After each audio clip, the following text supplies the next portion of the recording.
Dear student, welcome to my channel the Bong science.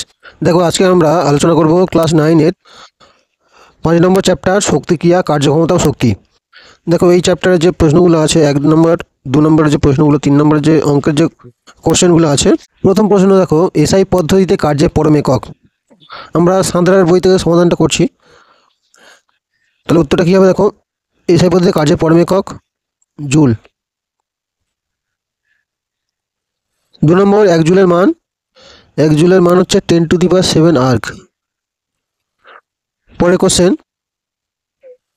বলের বিরুদ্ধে কার্যের উদাহরণ হলো সিঁড়ি দিয়ে ওপরে ওঠা। 4 নম্বর, কোনো বস্তুকে ভূপৃষ্ঠ থেকে উঁচু স্থানে নিয়ে গেলে ওর স্থিতিশক্তি বেড়ে যায়। 5 নম্বর, এসআই পদ্ধতিতে শক্তির একক। এসআই পদ্ধতির শক্তির একক কী? দেখো, জুল। 6 নম্বরে, এম ভর বিশিষ্ট কোনো বস্তুর গতিশক্তি ও ভরবেগ পি হলে, দেখো এই সম্পর্কটা সঠিক হবে, এর অপশানটা, পি সমান √2mE। 7 নম্বর, কার্যকরের হারকে বলা হয়, কার্যকরের হারকে ক্ষমতা বলা হয়। 8, কার্যহীন বলের ক্ষেত্রে কোনটা হবে? বল ও স্বর্ণের অভিমুখ পরস্পর সমকোণে থাকবে। 9, অভিকর্ষের অধীনে পতনশীল বস্তুর ক্ষেত্রে বায়ুর বাধা অগ্রাহ্য না করলে যান্ত্রিক শক্তি কিন্তু মোট যান্ত্রিক শক্তি সংরক্ষিত হবে না। 10টা, 4 কেজি ভরের একটা বস্তুর গতিশক্তি 32 জুল, বস্তুর বেগ হলো, দেখো এটা তোমার বের করতে হবে একটু। এম সমান দেওয়া আছে, এম সমান 4 কেজি, আর ইর মান দেওয়া আছে 32 জুল। তাহলে আমরা জানি ই সমান কি, হাফ এম ভি স্কোয়ার, এটা 32। তাহলে এম এর মান কত? 4, half into 4 into V square সমান 32, কাটাকুটি হয়ে ভি স্কোয়ার সমান হবে 16। তাহলে ভি সমান কত? √16, 4, ভির মান হবে 4। তাহলে উত্তর সিটটা হবে।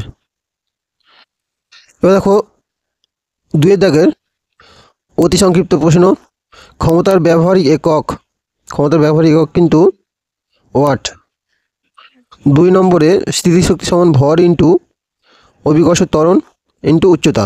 3 দাগে, সিজিএস পদ্ধতিতে ক্ষমতার পরম একক। দেখো, ক্ষমতার পরম একক হচ্ছে আর্ক পার সেকেন্ড। 4 দাগে, কার্যকর সামর্থ্যকে শক্তি বলে। 5 নম্বর, স্থির ভরে কোনো বস্তুর ড্যাশ বাড়ালে গতিশক্তি বাড়ে। স্থির ভরে কোনো বস্তুর যদি বেগ বাড়ানো হয় গতিশক্তি বেড়ে যায়। সত্য মিথ্যা? সিজিএস পদ্ধতিতে কার্যের একক আর্ক, এটা হলো সত্য। 1 হর্স পাওয়ার সমান 746 ওয়াট, এটা সত্য। 3 থেকে, ভূপৃষ্ঠ থেকে কোনো বস্তুকে ওপর দিকে ছুড়ে দিলে সর্বোচ্চ অবস্থায় গতিশক্তি 0 হয়, এটাও সত্য। 1 ব্যক্তি সুটকে সাথে নিয়ে অনুভূমিক রাস্তায় হাঁটলে ওর কার্য 0 হয়, এটাও সত্য। ক্ষমতার ব্যবহারিক একক ওয়াট, এটাও সত্য। মহাবিশ্বে মোট যান্ত্রিক শক্তির পরিমাণ সংরক্ষিত, সত্য। 1 নম্বর, কার্য কী ধরনের রাশি? কার্য হলো স্কেলার রাশি। 2 নম্বর, প্রযুক্ত বলের অভিমুখ এবং বলের প্রয়োগবিন্দু স্বর্ণের অভিমুখ পরস্পর লম্ব হলে কৃতকার্যের পরিমাণ কত?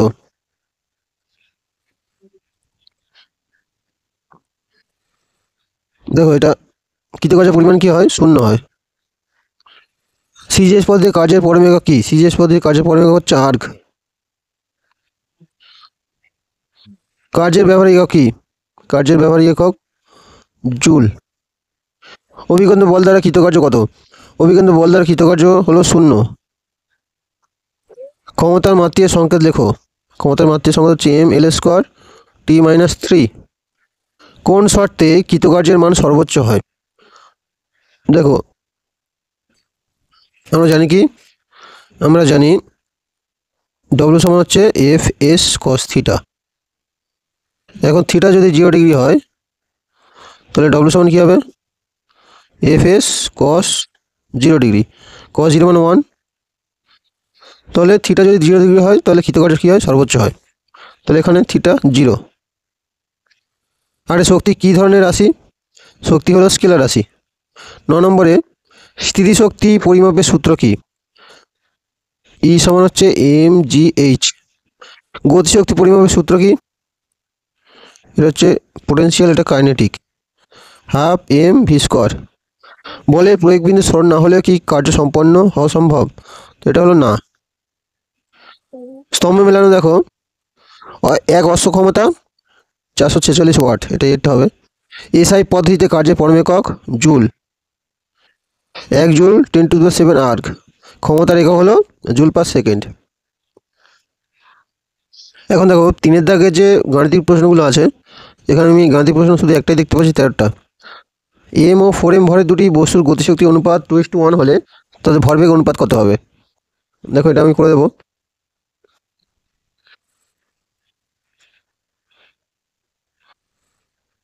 বস্তুর ভরের অনুপাত দেওয়া আছে m1:m2 মানে কত, m/4m, তোমার হচ্ছে 1:4।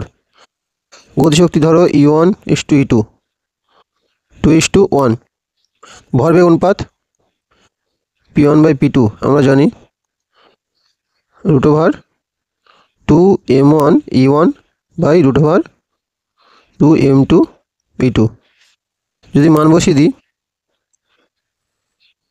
2 দিকে কেটে যাবে, m1/m2 E1/E2, m1/m2 1/4 2/1, কাটাকুটি হলে √1/2 1/√2। তাহলে P1/P2 কী হবে? 1:√2, এটা হবে। দেখো 4 দাগে 2-এরটা, একটি বস্তুর উপর 4 নিউটন বল প্রয়োগ করার বস্তুর স্মরণ হয় 25 সেন্টিমিটার, কৃতকার্যের পরিমাণ কত? দেখো বল দেওয়া আছে 4 নিউটন, স্মরণ 25 সেন্টিমিটার, মিটার করলে 1/4 মিটার। W=F/S, 4×1/4 1 joule. 3-এরটা দেখো 60 ওয়াট ক্ষমতা সম্পন্ন একটা যন্ত্র 1 মিনিটে কী পরিমাণ কার্য করে? পি দেওয়া আছে 60 ওয়াট, টি সমান 1 মিনিট 60 সেকেন্ড। আমরা জানি W=P×T, 3600 জুল। 4টা 100 গ্রাম ভরের একটি বস্তুকে ভূপৃষ্ঠ থেকে 1 মিটার উপরে তুলে স্থির অবস্থায় রাখা হলো, বস্তুতে স্থিতিশক্তির পরিমাণ কত? ভর 100 গ্রাম, এটা কেজিতে করলে 0.1 কেজি, এইচ 1 মিটার, W=mgh, বসালে 0.98 জুল। 5-এরটা একটি 100 ওয়াট বাল্ব 30 মিনিট ধরে জ্বললে কী পরিমাণ কার্য করে? দেখো পি সমান 100 ওয়াট, টি সমান 30 মিনিট, সেকেন্ডে করলে 1800 সেকেন্ড, W=P×T, মান বসালে এই সংখ্যাটা হচ্ছে। 6-এরটা 50 কেজি ভরের একটি ব্যক্তি সিঁড়ি দিয়ে 15 সেকেন্ডে 30 ধাপ উঠতে পারে, প্রতি ধাপের উচ্চতা 20 সেমি হলে ব্যক্তির ক্ষমতা কত? এম দেওয়া আছে 50 কেজি, টি দেওয়া আছে 15 সেকেন্ড, এইচ এটাকে আমরা মিটারে করেছি, 30টা ধাপ আছে, তাহলে 30 × 20/100, 6 মিটার। W=mgh, মান বের করা হয়েছে, আর পি সমান কি W/T, মান বসিয়ে 196 ওয়াট। 7-এরটা 2 কিলোওয়াট ক্ষমতা সম্পন্ন কোনো পাম্প প্রতি মিনিটে কী পরিমাণ জল 10 মিটার উচ্চতা পর্যন্ত তুলতে পারবে? পি সমান 2 কিলোওয়াট, এটাকে ওয়াটে করলে 2 × 1000 ওয়াট, টি 1 মিনিট মানে 60 সেকেন্ড, এইচ দেওয়া আছে 10 মিটার। আমরা জানি W=mgh, মান বসানো হয়েছে। এবার mgh সমান কি, আমরা জানি P×T, এটা পি, এটা টি। এখান থেকে এম এর মান পাচ্ছি আমরা 1200 কেজি। তাহলে আমরা কিন্তু এই কার্যক্ষমতা শক্তি থেকে যে প্রশ্নগুলো ছিল সেগুলো সমাধান করে দিলাম। ভিডিওটি ভালো লাগলে অবশ্যই লাইক, কমেন্ট, শেয়ার, সাবস্ক্রাইব করতে ভুলবে না।